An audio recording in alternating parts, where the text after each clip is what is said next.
Nilqawkom fostna eżistana għal di ċelebrazzjoni tal-Lezzjo Divina dwar it-tielet ħadd matul ir-Randan.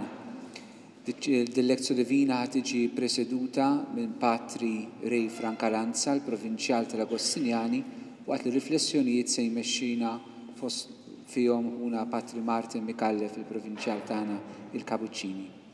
Bil-wifqa u nagħtu bidu billi inkantaw flimkien minn dawn il-kodba tal-kant numru 28, Ftakar fina.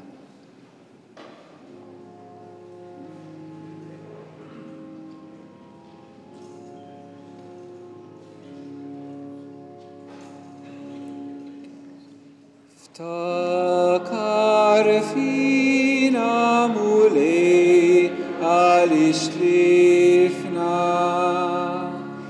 id-dawl tijek u l-faraġ tal-lu ħenna lina u fismek eħlisna mil-sarat li ġarrabna fitnu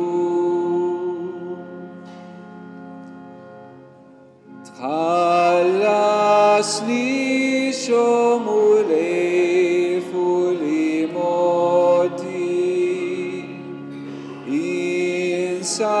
insalħtija tawlilek dajfin unatafna mitbajja taruħna sabiex nejxu għal-dejjem safi. Inkantaw mill-ġdid mill-bidu. Ftakar fina mulej għalix tlifna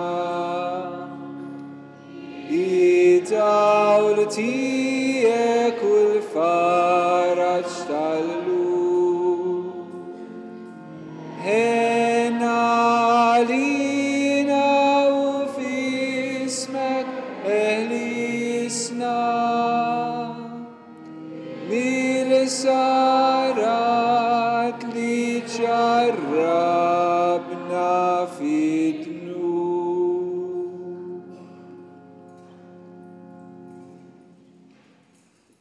Fl-isem tal-Missier u tal-Iben u tal-Ispirtu Santu il-mulej ma'kom nitolbu.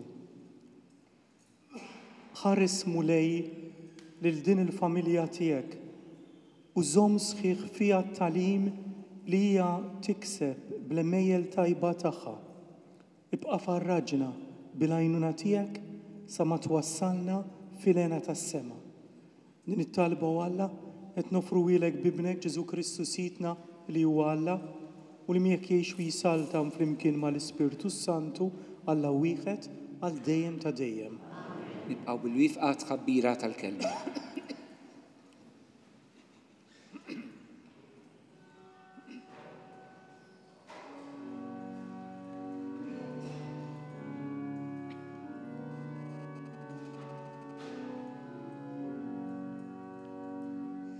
Gloria huti fili la Cristu. Flimkien. Gloria huti fili la Cristu.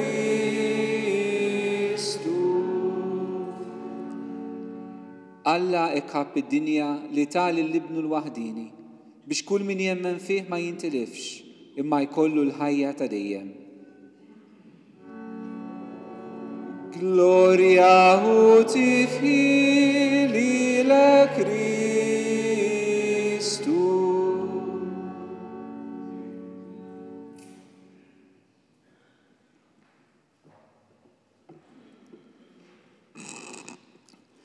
Il-mulej ma'kom qari mill-Evanġelju skont San Ġwan.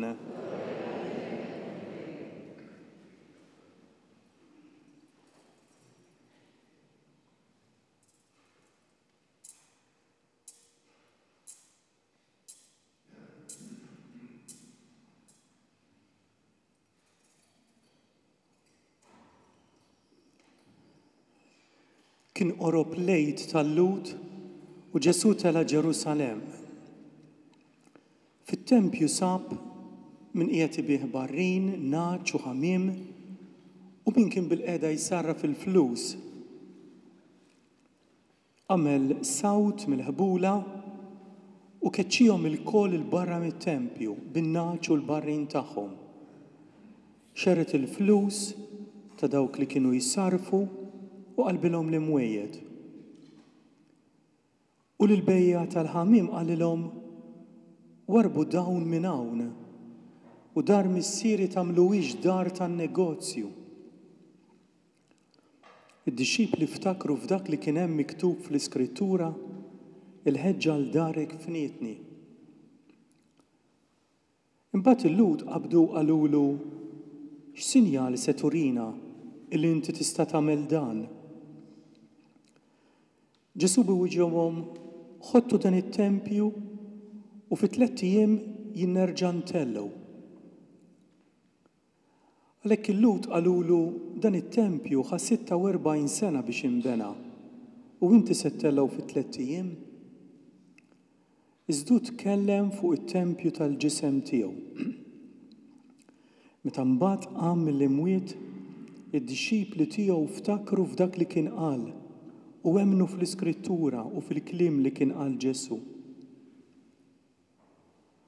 Waqt li kien Ġerusalem għall-festa tal-Għid, kien hemm ħafna li jemmnu f'ismu billi raw is-sinjali li kien jagħmel. Imma Ġesu min-naħa tiegħu ma kienx jafda fihom għax hu kien jaf lil kulħadd u ma kellux bżonn min jagħti xhieda fuq il-bniedem għax hu stess kien jaf x'hemm fil-bniedem. Il-kelma tal-mulej.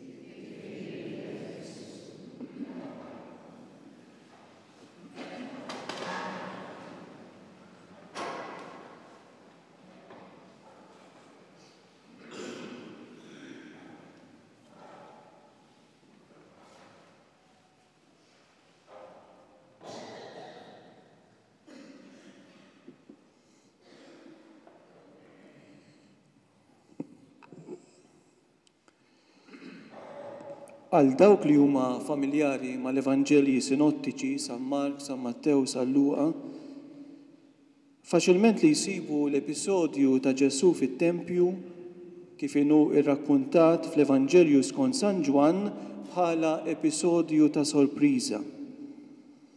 U dan għaliex fl-Evanġelji sinottiċi dal-episodju insibuh irrakkuntat lejn l-aħħar tal-Ministeru ta' Ġesu bħala l-aħħar sfida li Ġesu għamel lill-awtoritajiet reliġjużi Lut li finalment wassal għal kundanna u l-mewt tiegħu. F'kuntrast mas-sinottiċi iżda l-Evanġelista San Ġwan jippreżenta l-episodju ta' Ġesu fit-tempju mhux fl-aħħar iżda fil-bidunet tal-Ministeru ta' Ġesu. Għal dan l-Evanġelista dan huwa episodju programmatiku li jagħti timbru lit-tifsira tal-persuna u l-Ministeru tal-Iben ta' Alla. Meta wieħed iqis kemm dan il-ġest ta' Ġesu għanqal reazzjoni qawwija kontrih min-naħa tal-awtoritajiet reliġjużi Lut, kważi jkun diffiċli li nikkonkludu li din il-ġrajja seħħet kmieni fil-Ministeru ta' Ġesu kif jirrakkunta San Ġwan. Kieku dal-episodju seħħ tassew kmieni fil-ħajja ta' Ġesu, kien ikun diffiċli ħafna għal Ġesu li jkompli bil-Ministeru tiegħu.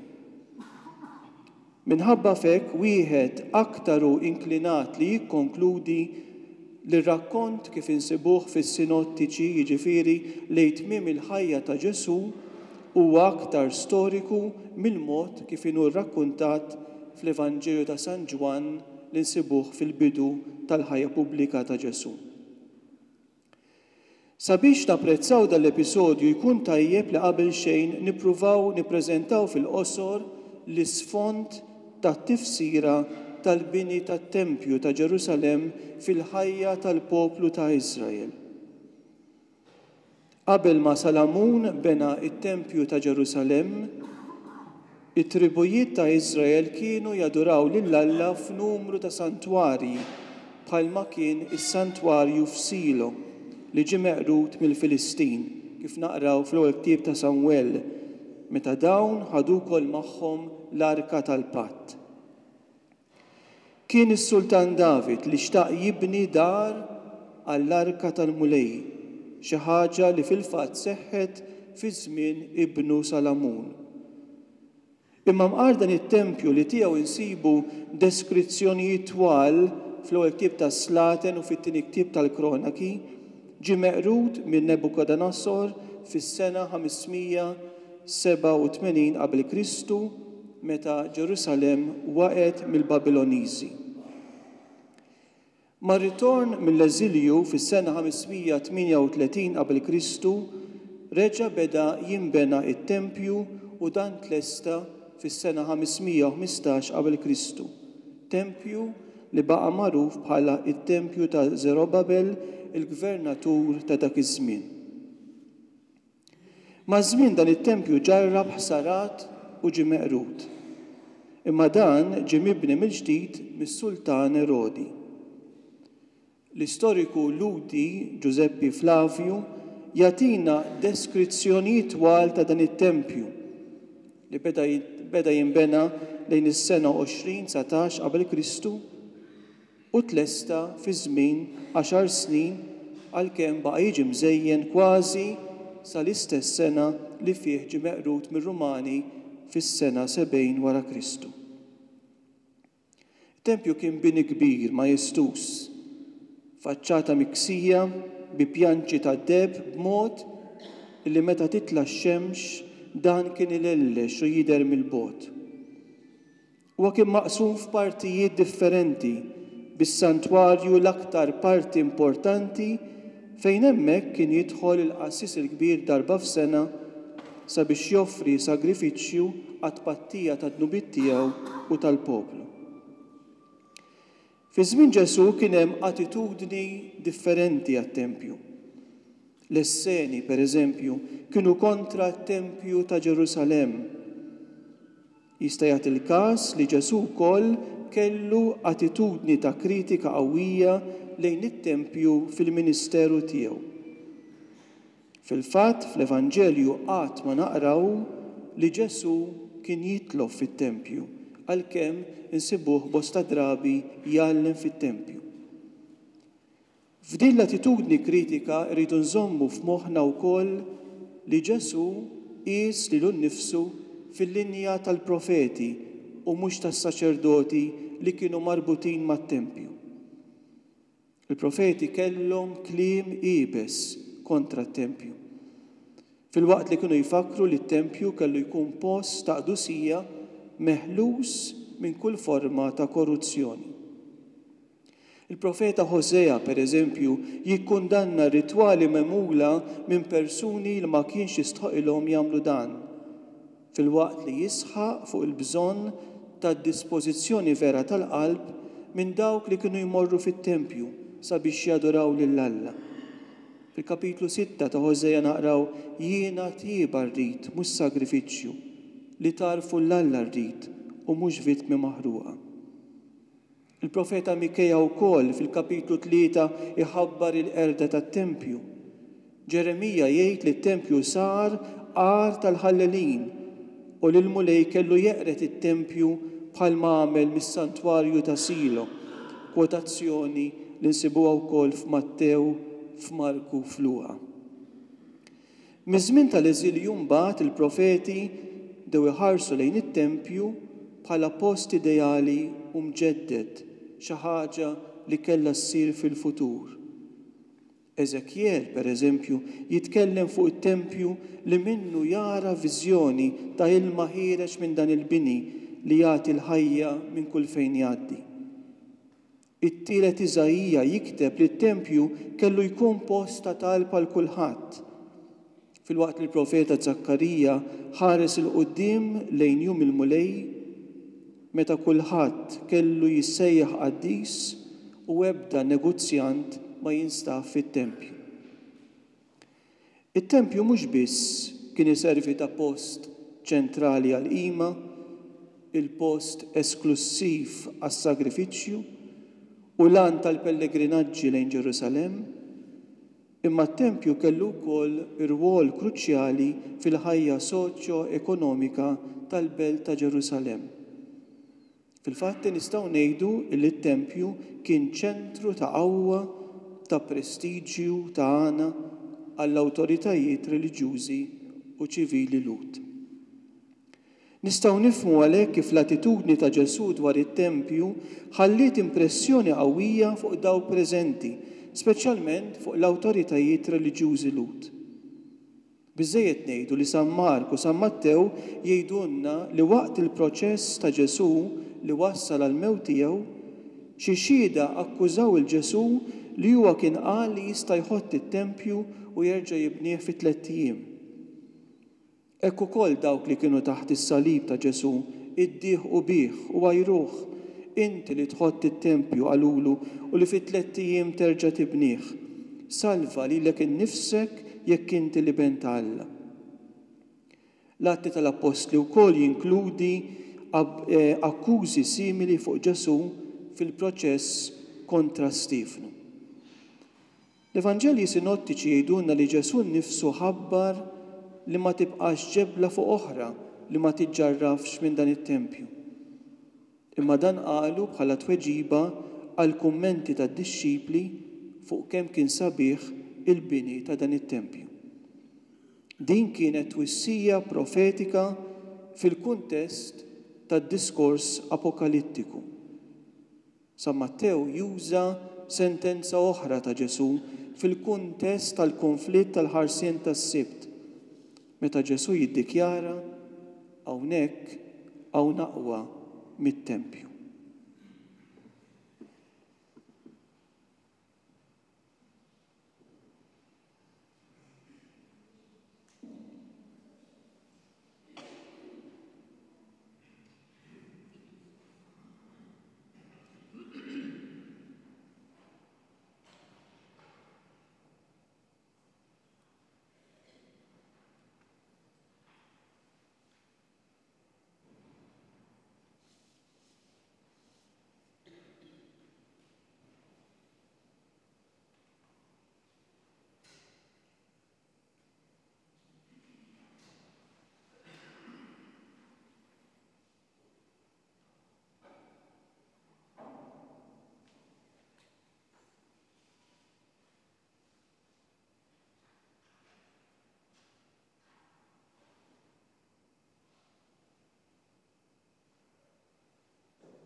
Kantaw flimkien l-ewwel żewġ strofi tal-innu Ħenna lina numru 32. Bil-wifqa.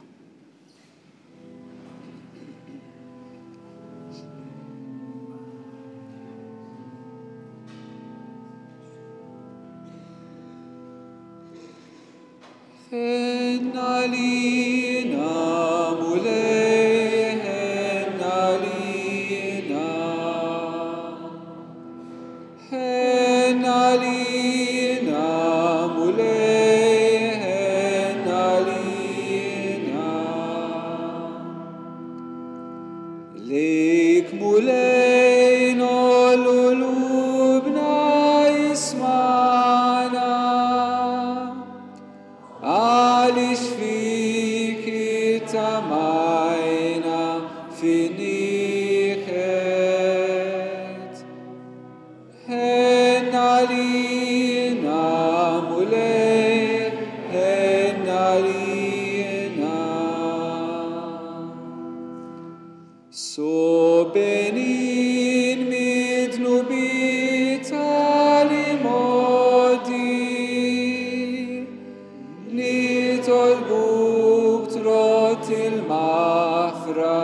tal-sara.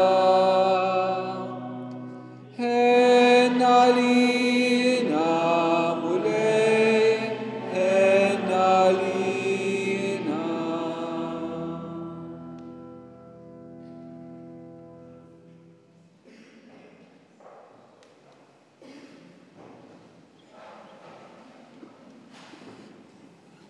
Nadu issa l-fażi tal-meditazzju f'din il-lezzjon.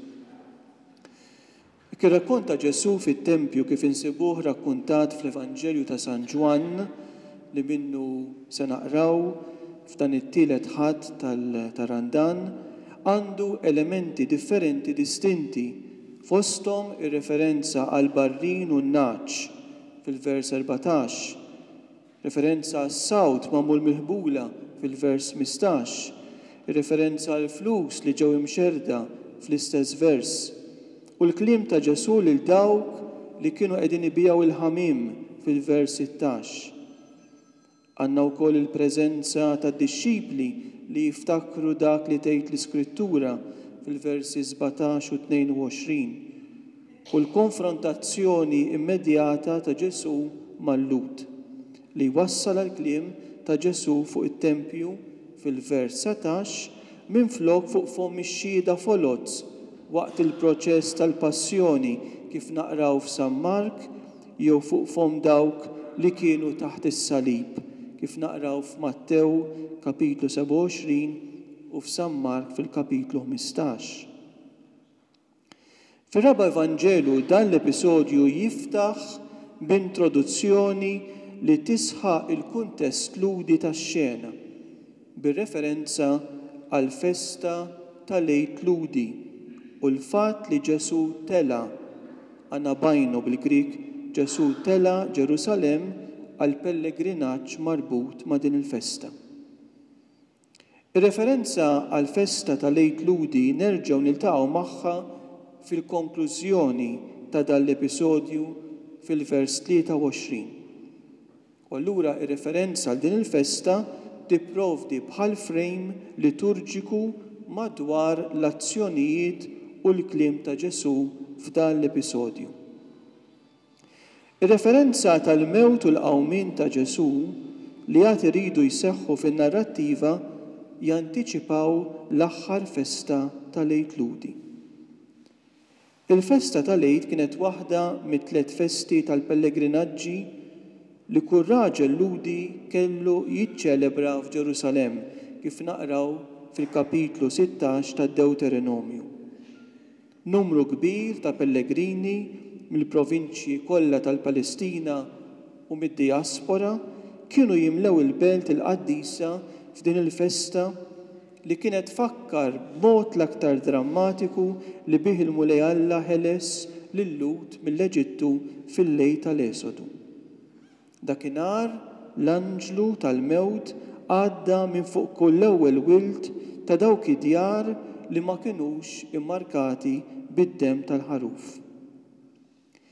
Fl-Evanġelju skont San Ġwan minn barra din l-ewwel referenza għal festa tal-Għid insibu żewġ referenzi oħra għal din il-festa. Minn hemm ġejja l-idea li konna nitalmu meta konna żgħar li l-Ministeru ta' Ġesu kien mifrux fuq 3 snin, sena għal kull festa tal-Għid li jissemmew f'dan l-Evanġelju. Il-vers ta' introduzzjoni jenfasizza mela il-kuntest ludi tal-kult. Ġesu jitla bħala pellegrin fit-Tempju ta' Ġerusalem u hemmhekk isib annimali għal beħ tas-sagrifiċċju, sarrafa tal-flus bl-imwejjed tagħhom lesti fit-Tempju.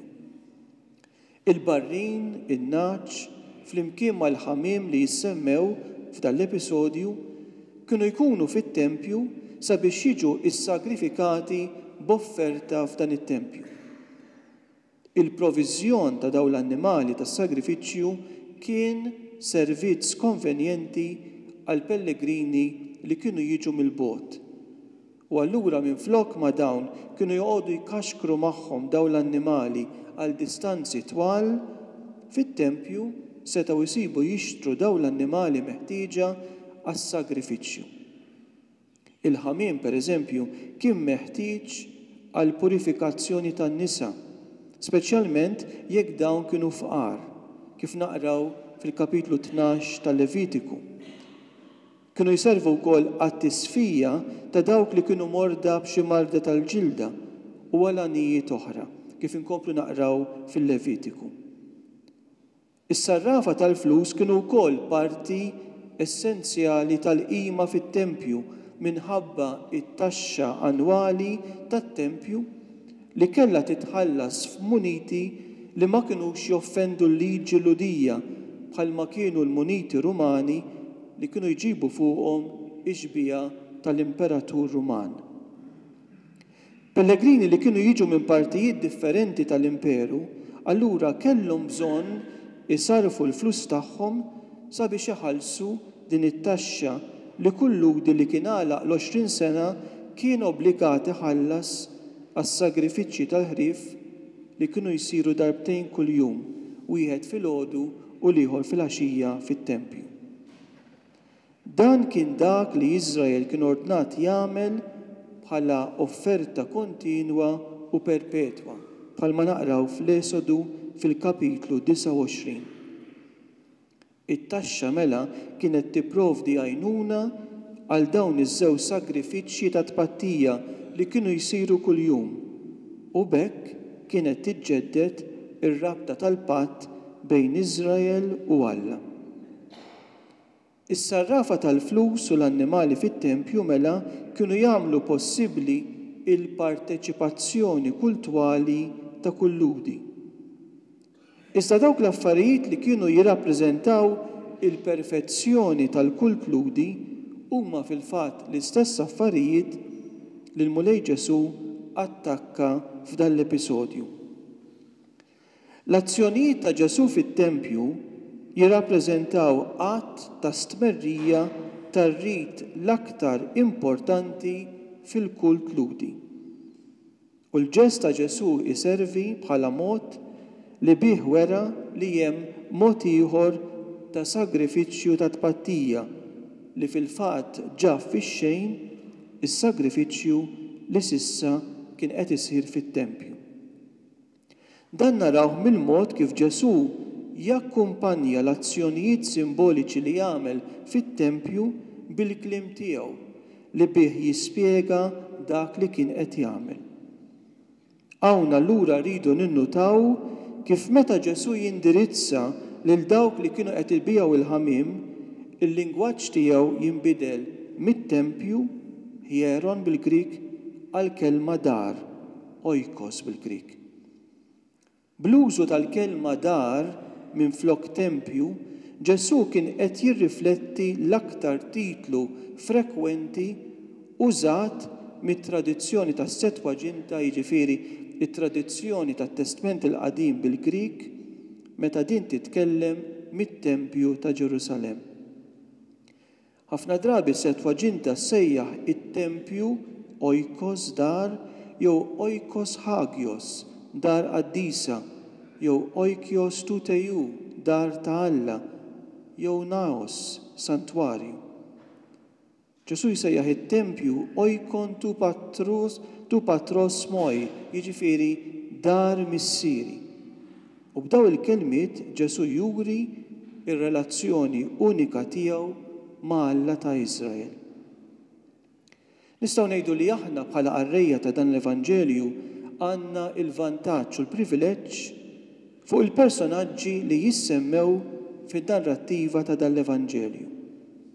U dan għaliex aħna għandna aċċess għall-informazzjoni li l-Evanġelista jgħaddilna fuq Ġesu fil-prologu, jiġifieri fid-daħla ta' dan l-Evanġelju.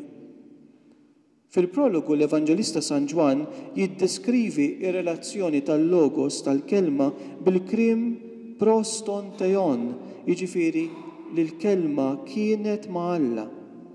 U jitkellem dwar l-iben ta' Alla bħala dak li ju ejjis ton kolpon tu patros, dak li ju fiħdan il-missier.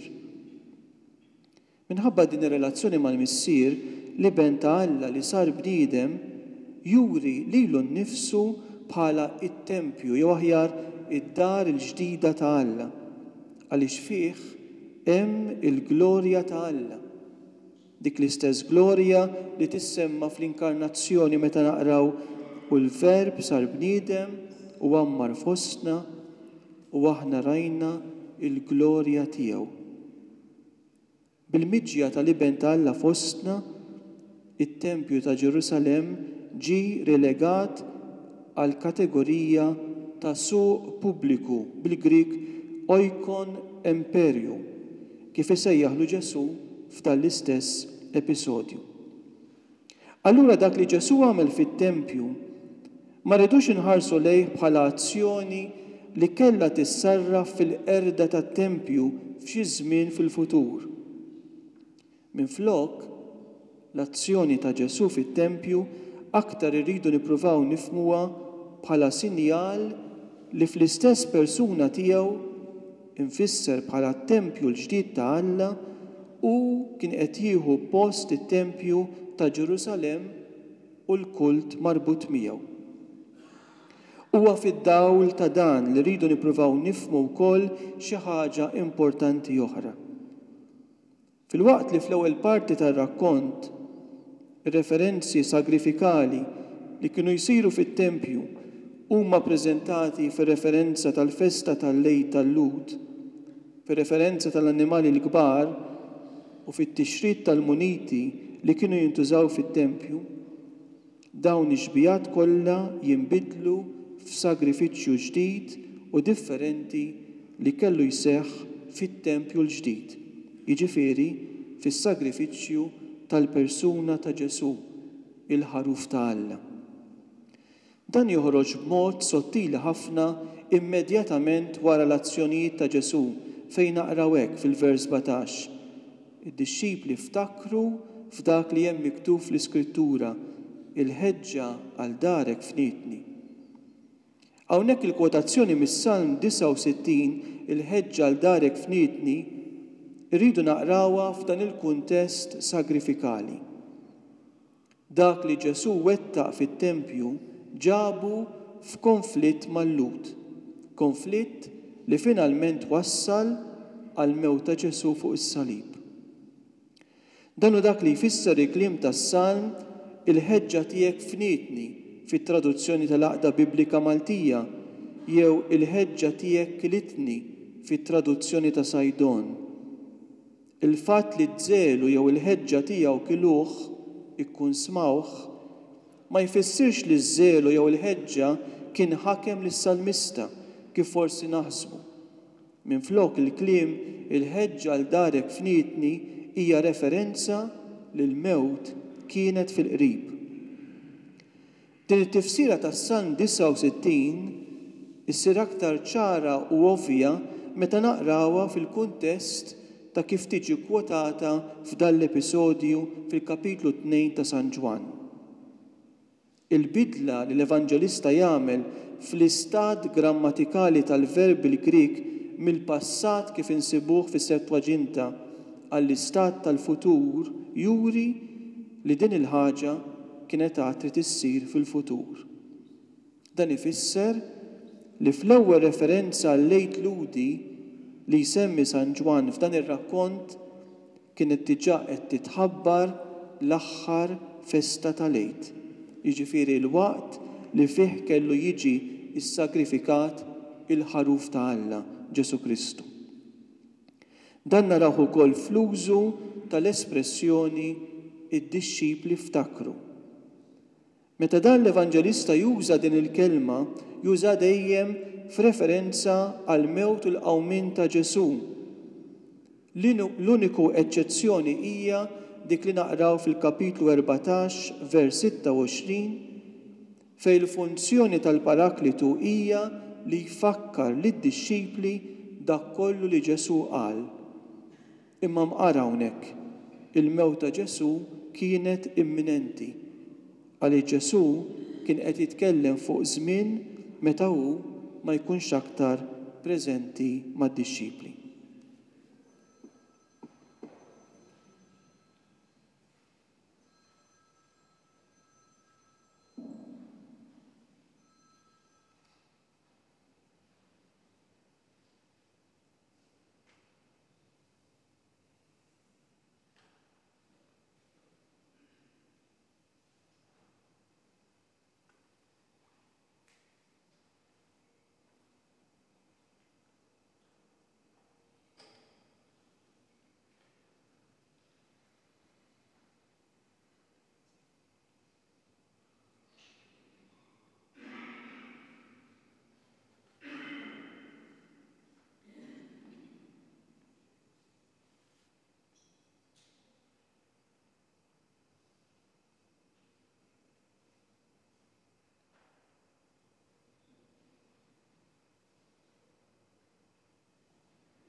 Bil-wifqa nkantaw l-numru 190 mulej aħna nitolbuk.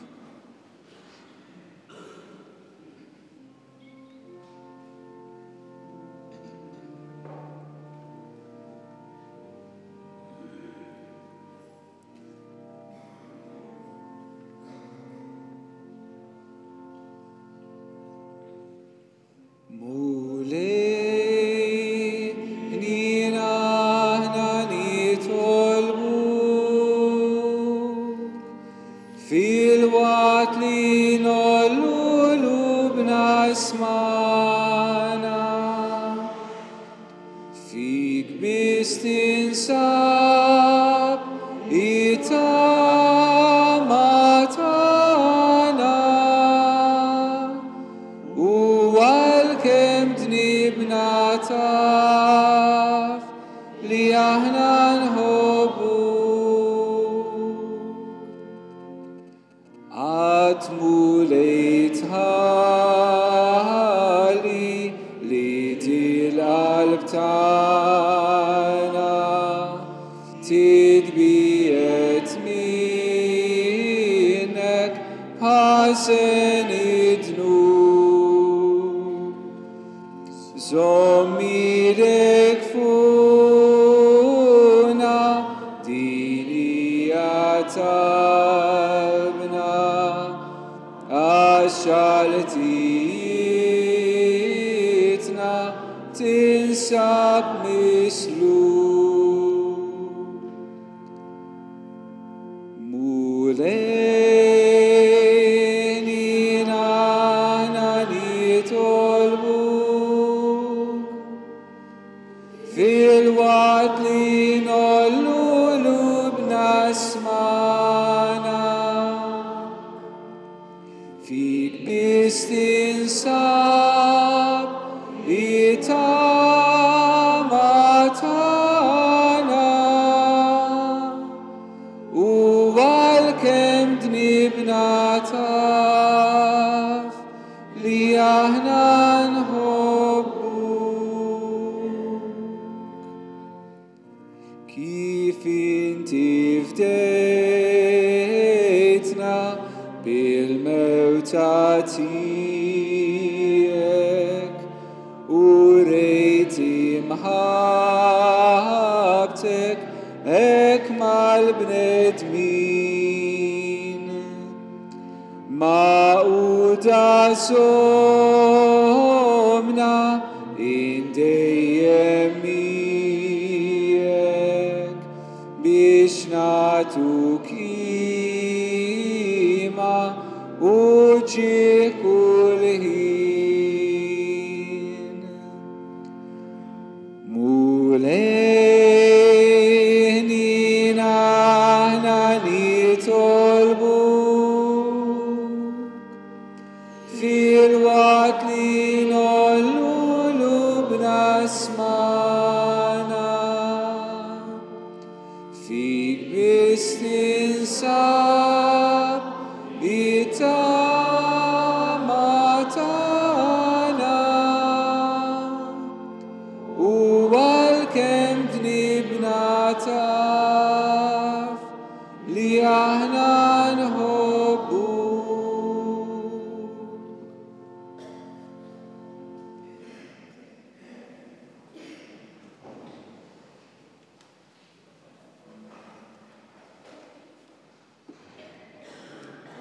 Se ngħaddu issa għal fażi oħra tal-lezzjo l-operazzjo.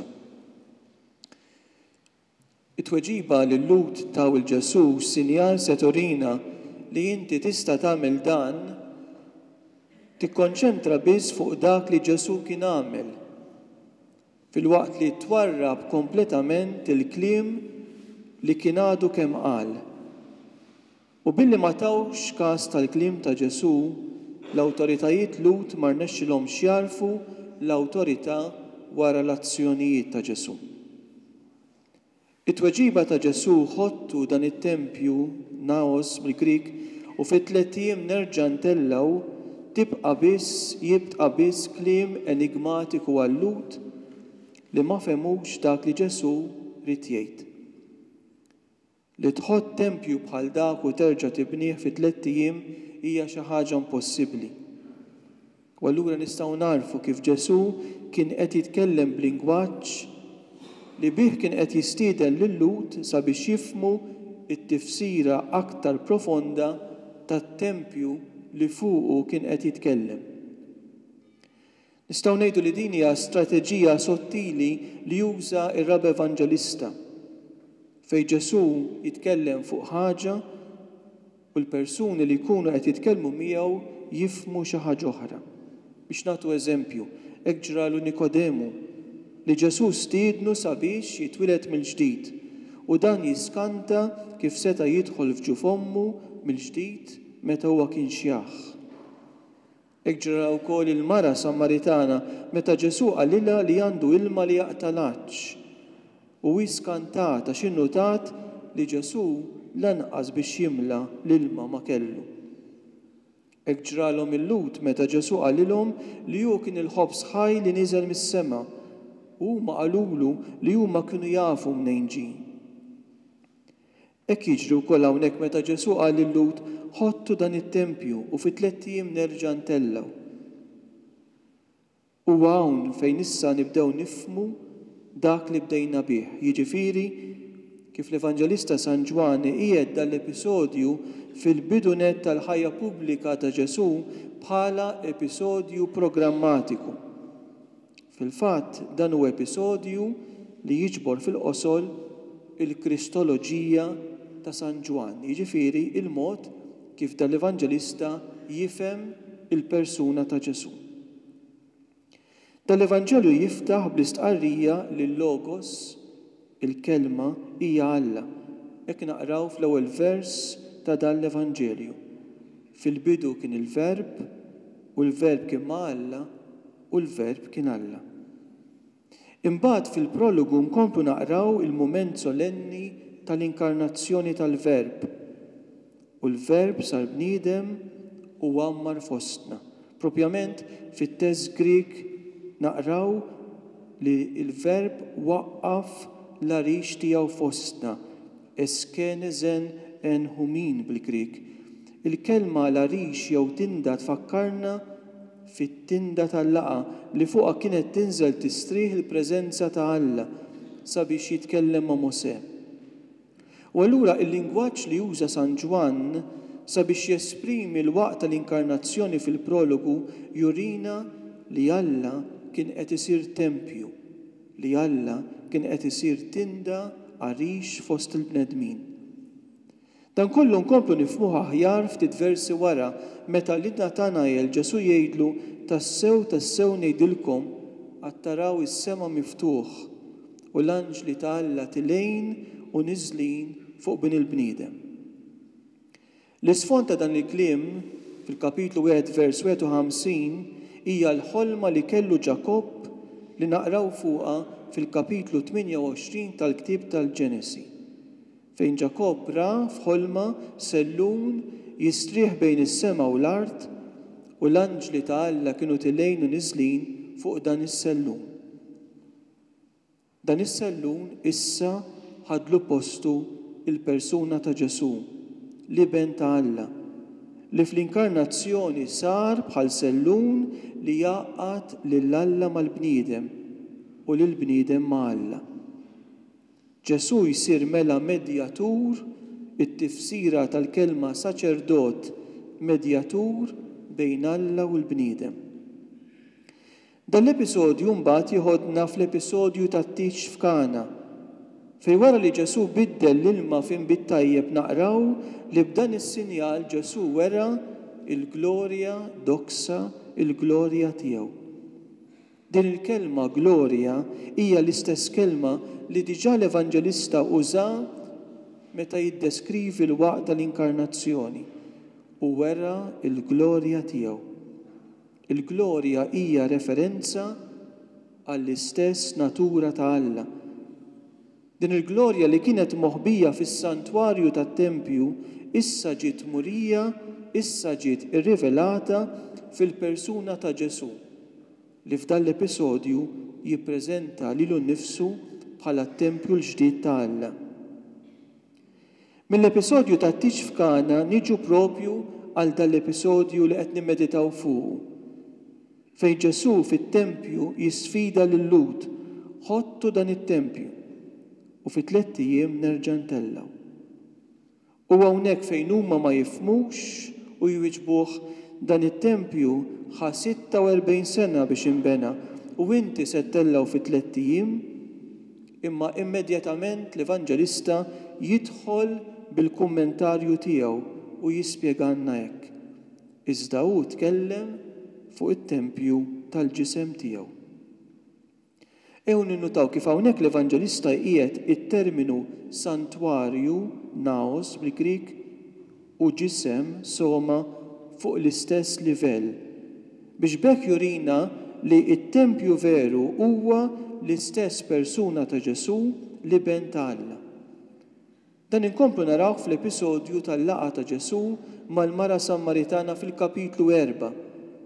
Fejn il-din il-mara Ġesu jgħidilha tiġi sija anzi issa hi meta dawk li tassew jaduraw jibdew jaduraw lill-Missier fl-ispirtu u l-verità.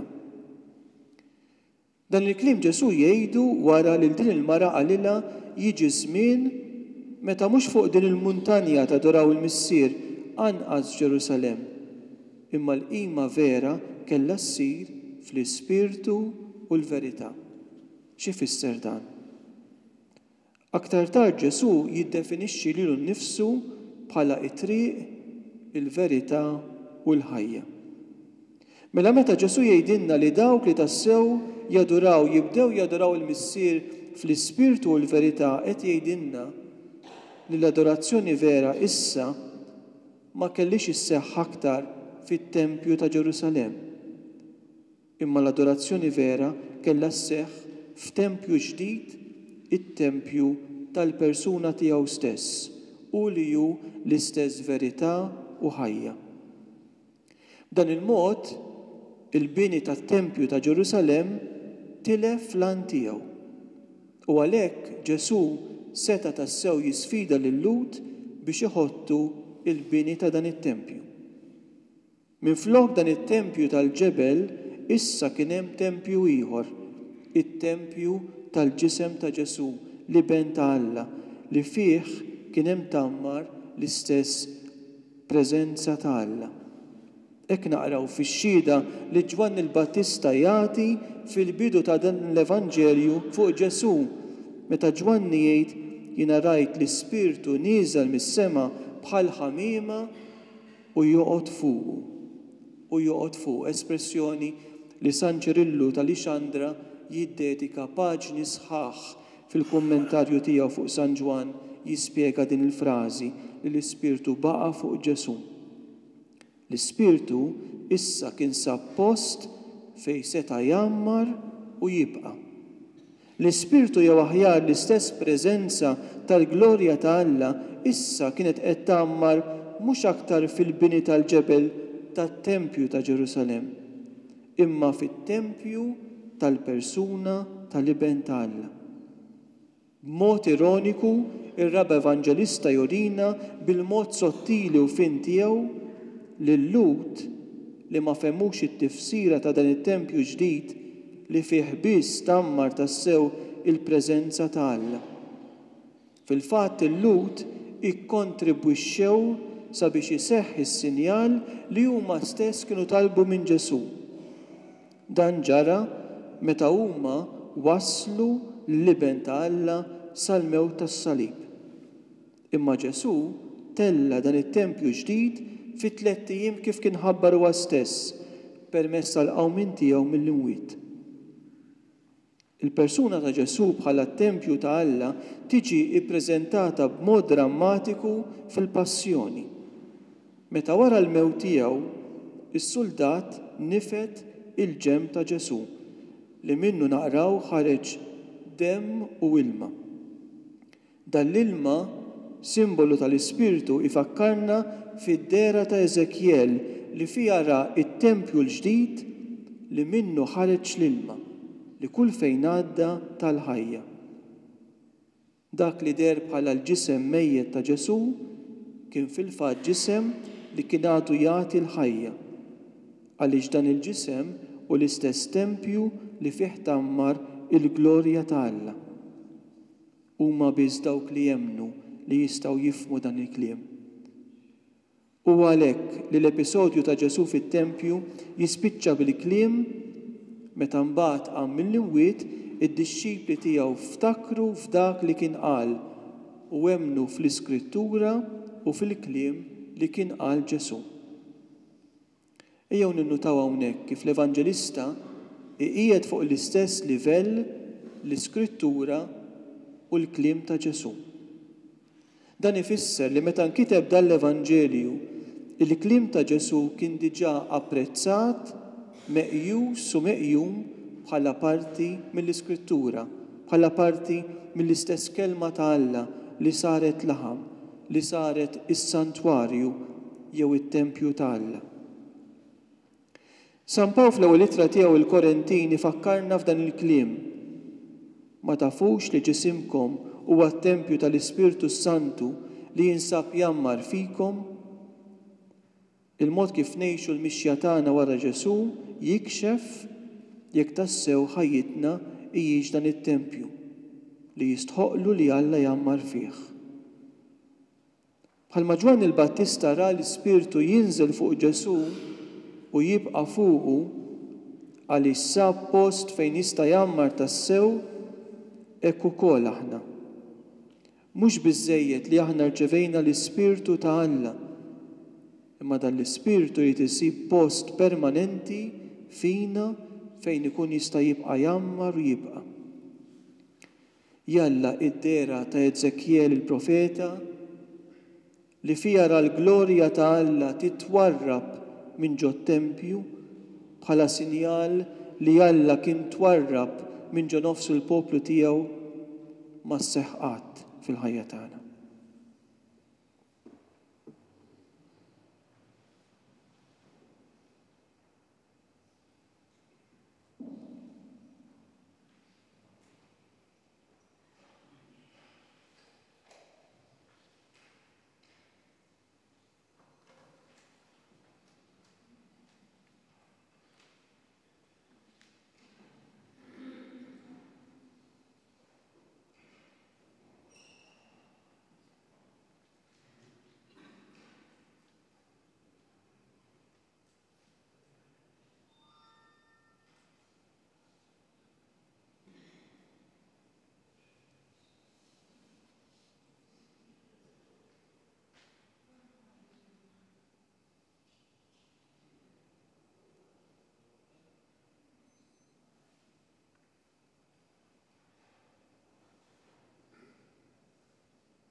Innu bil-wifqa, wara li Fader Frank Alanza introduċina għal dal-moment ta' talb, mod spontanju minn bosta nistures u t-talb tagħna imnebbaħ minn dil-kelma li għadna kif smajna. F'dan il-ħin inres u t-talb u x-xewqat tagħna lill-Alla bħala familja nisranija. Talb se nwieġbu bil-vers Kyrie eleison.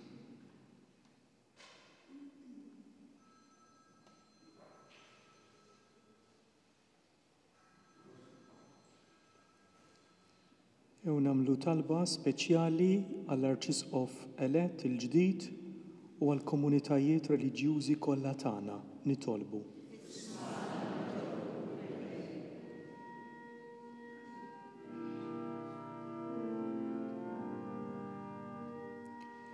Kyrie eleison. Flimkien, Kyrie eleison.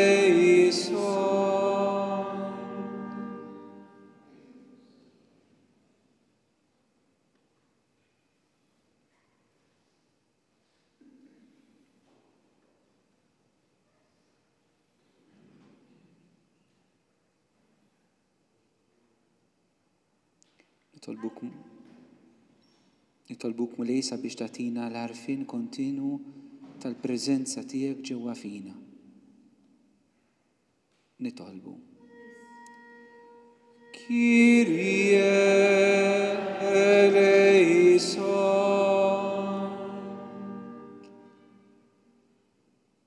Għalkemm mulej aħna dgħajfa u midibba, nitolbuk biex ma twarab qatt mill-ħajja tagħna. Kyrie eleison.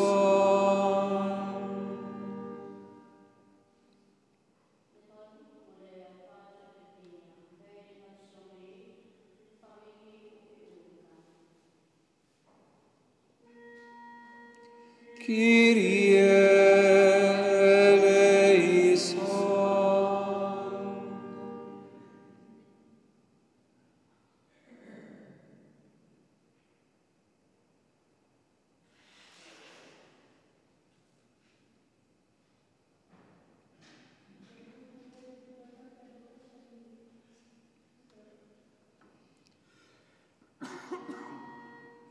Kyrie eleison.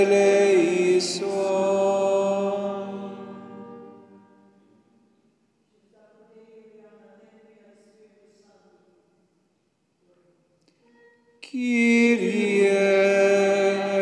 eleison.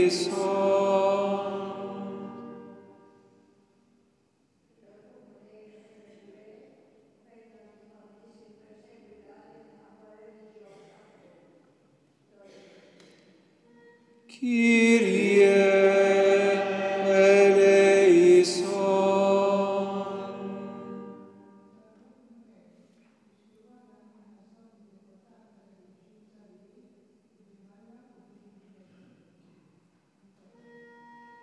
Kyrie eleison.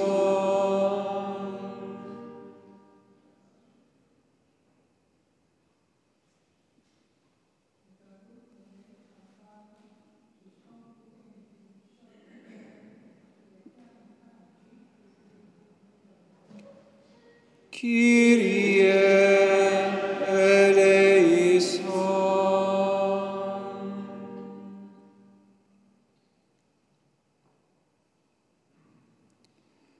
Missirna li inti fis-smawiet jitqaddes ismek, tiġi saltnatek, ikun li trid int kif is-sema hekk fl-art.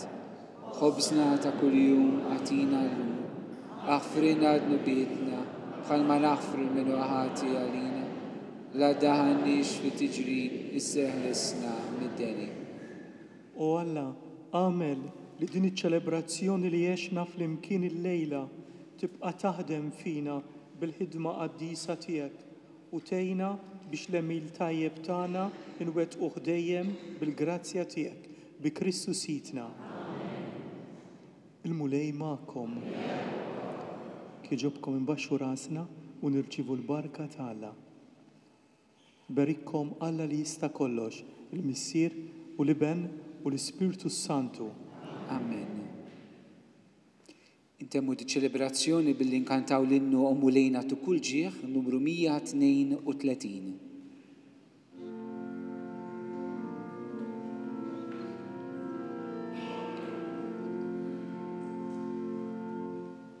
O mulejna tu kull ġieħ si tal-lejja Tijek narfu l-kobor lef u kollanġ li hiberkuk dik saltnatek għadaw slim min arbidu min artmin mulej mexxi lilna l-koll daw għall-onja u l-far bissa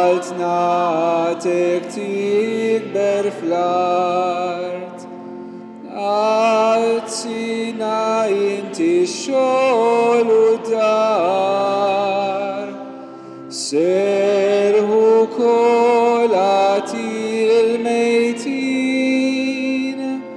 l-eżista